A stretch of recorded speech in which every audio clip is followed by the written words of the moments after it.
நமஸ்காரம். பத்மபுராணத்து 4வது அத்தியாயத்துக்கு பகவத்கீதை உபகதையை பார்ப்போம். 4வது அத்தியாய மகிமை. கீதை 4வது அத்தியாய மகிமை. பத்மபுராண கதை.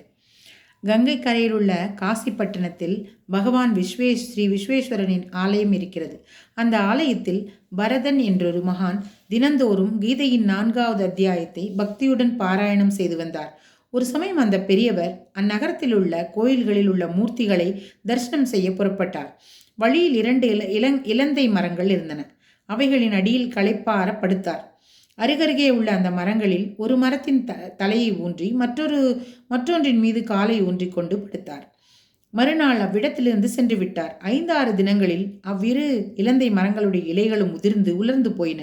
பிறகு அவ்விரண்டு மரங்களும் ஒரு வீட்டில் 2 பெண்களாக பிறந்து 7 வயது வரை வளர்ந்தார்கள். அப்பொழுது ஒரு நாள் அவ்வழியே அந்த மகான் வருவதைக் கண்டு அவ்விரு கன்னிகைகளும் அவர் திருவடியில் வணங்கி, சுவாமி, தங்கள் அருளால் நாங்கள் இலந்தை மர உருவம் நீங்கி மனித உருவம் பெற்றோம் என்று கூறினார். அவரும் அக்கன்னிகைகளை நோக்கி, குழந்தைகளே, முதலில் நீங்கள் எப்படி இருந்தீர்கள்? எப்படி இலந்தை மரமானீர்கள்? என்னால் எப்படி விமோச்சனம் பெற்றீர்கள் என்று கேட்க அக்கன்னிகைகள் சொல்லலானார். சுவாமி, கோதாவரி கரையில் விச்சிந்த பாபம் என்ற ஒரு புண்ணிய தீர்த்தம் உள்ளது.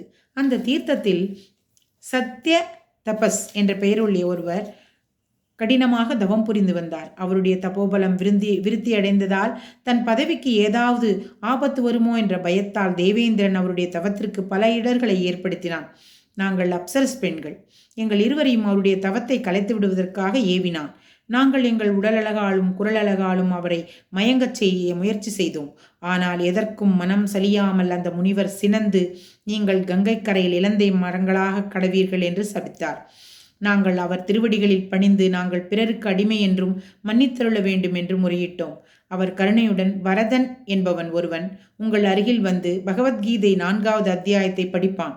அதை கேட்டு நீங்கள் சுய உருவம் பெறுவீர்கள் என்று சொன்னார்கள் என்று அக்கன்னிகைகள் கூற, அம்முனிவரும் தாம் பாராயணம் செய்யும் பகவத்கீதை 4வது அத்தியாயத்தின் மகிமையை அறிந்து மனமகிழ்ந்து சென்றார்.